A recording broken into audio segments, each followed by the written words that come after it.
They knocked again. 3 soft taps. I stared at the door, my breath held in my throat like a secret I wasn't supposed to tell. It was nearly midnight, and the porch was swallowed in moonless dark. I lived deep in the Appalachian woods. No neighbors, no traffic. Nobody just shows up here, especially not at night.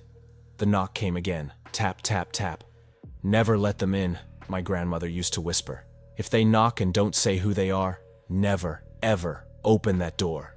She was born in these mountains. She died here too. Sometimes I still hear her voice in my sleep. Sometimes I think I never stopped hearing it. "Let me in." The voice was wrong, childlike, but hollow, like it was coming from under the ground, echoing through something not made for sound. I inched toward the door, grabbing my hunting knife. No peephole. I leaned close, tried to feel the presence on the other side. It was like standing next to an old freezer. The air was colder, wronger. "Please," the voice crooned again. "I'm lost."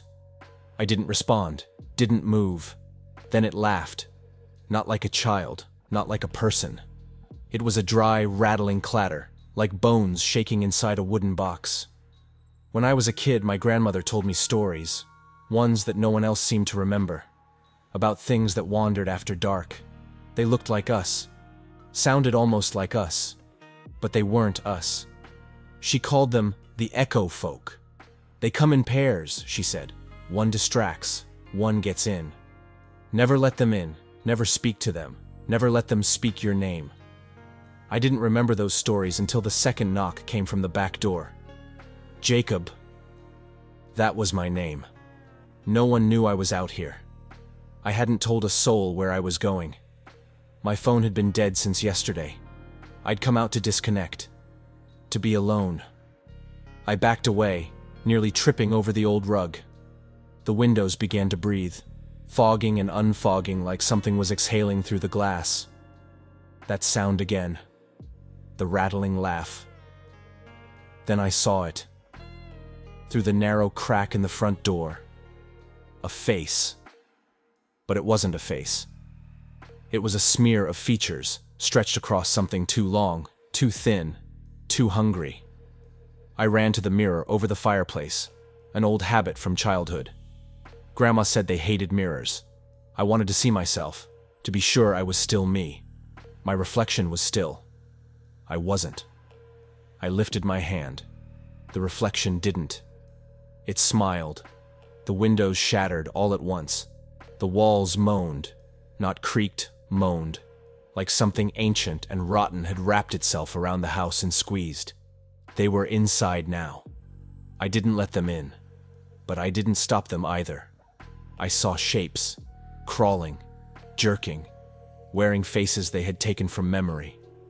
My mother, my old dog, my dead brother. All wrong. All wrong. They surrounded me. "We only come to those who forget," one said. "We were invited," said another. "And now you will feed us," they all said together, with my voice. I don't remember screaming. I just remember the feeling of my face being peeled away like old wallpaper. I'm outside now. I stand on the porch. It's almost midnight. And I knock. Tap. Tap. Tap. They tell you death is silence. It's not. It's the sound of scraping teeth on wet wood. It's the hiss of breath that's not yours, taken through lungs that don't belong to anything living. I thought I died, when they peeled me away, when my face stopped being mine. But I didn't die. I fell. I woke in a room with no walls, just wood, stretching in every direction, warped and slick with moisture, breathing like the inside of a throat. I walked because I didn't know what else to do. My legs moved like they remembered being human, but they bent the wrong way now. Ahead of me, figures twitched and pulsed in the dim. Some dragged faces behind them like wet blankets. Others wore masks of bone and teeth and eyes. One of them looked just like me.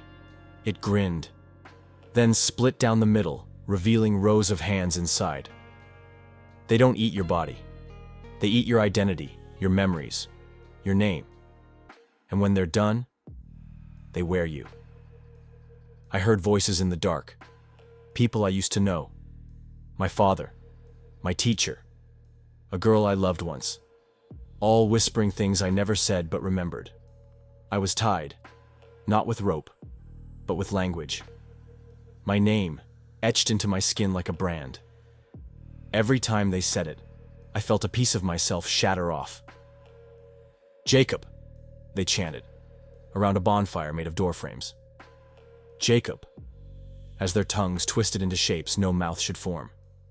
Jacob, as I forgot how to be human. There is always a way back, but it isn't out. It's in, deeper, through a door carved into the back of your own skull. I felt mine open, a hinge cracking just above my spine, and saw a hallway spiraling inside me, lined with every regret I ever had. They didn't follow me. They were waiting for me to get there on my own. Inside, I found a mirror again. This one didn't reflect. It absorbed. I stepped through. I don't remember how I returned, only that I did. I woke in the woods, barefoot, face caked with something dry and black.